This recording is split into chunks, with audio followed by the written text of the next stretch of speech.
Hi, this is Kathleen with Sunny Mountain Patterns. Here's the pattern hack on how to add diaper pockets to any bottoms you might have. So this is method 1 and my very fancy label.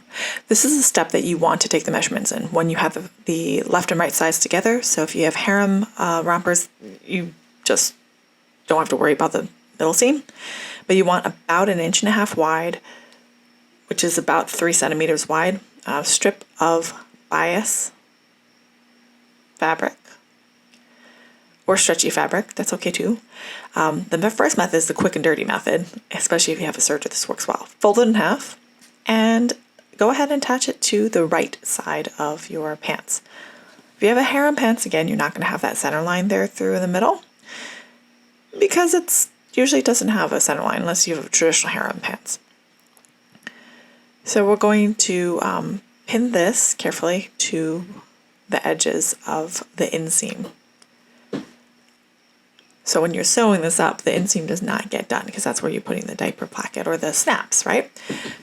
But it's a key that you do this before you sew up the sides because it's going to be very hard to do this after you sewed up the sides. I mean, I guess you could, but it's trust me, it's much easier. Also before you hem. So now that you know the length, you go ahead and cut it. Of course, if you want to cut to the correct length, you can measure first with a tape measure and then transfer it over. The bias just helps with fit, especially if you have a curve like a harem pants. If it's straight across, you can, of course, just use regular grain. And then I indicated where to sew along where the pins are. If you have a serger, you go ahead and sew, and then you flip it over, and then you can top stitch if you so desire. And that's what it'll look like. You do both sides, the front and the back, and then you proceed on with the rest of your pants making. So, next in my method 2, with my super fancy technical sign. It's the same idea with the length for 1.5 inches.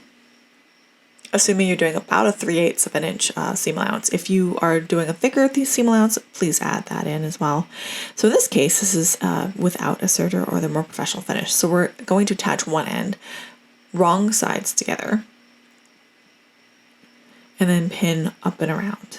Same length, of course.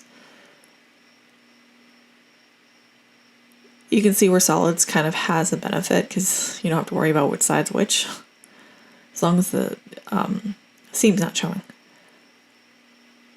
And then flip it around. If you did not serge your pants, you might want to open it up at this point so that it fits, lies smoothly. So open the seam up so it looks like a book when it's open, right?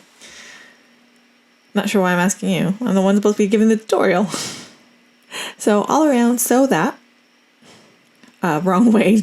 Oh my gosh, wrong way. The other way, left to right. And then flip over once you've sewn that, press, and then fold over, and then fold over about 1/2 inch. Move the seam allowance towards the placket. Fold over, press. Don't be lazy like me and not press. Press, and then pin in place all the way down to enclose the seam. So it should stick out a little bit, so that you have enough to wrap around a diaper, for example. This actually would work really well for side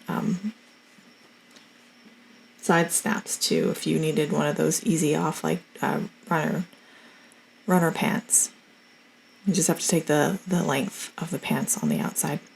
So we'd sew that, from right to left when you're looking at it, and then you're done. You just do both front and back. Thank you.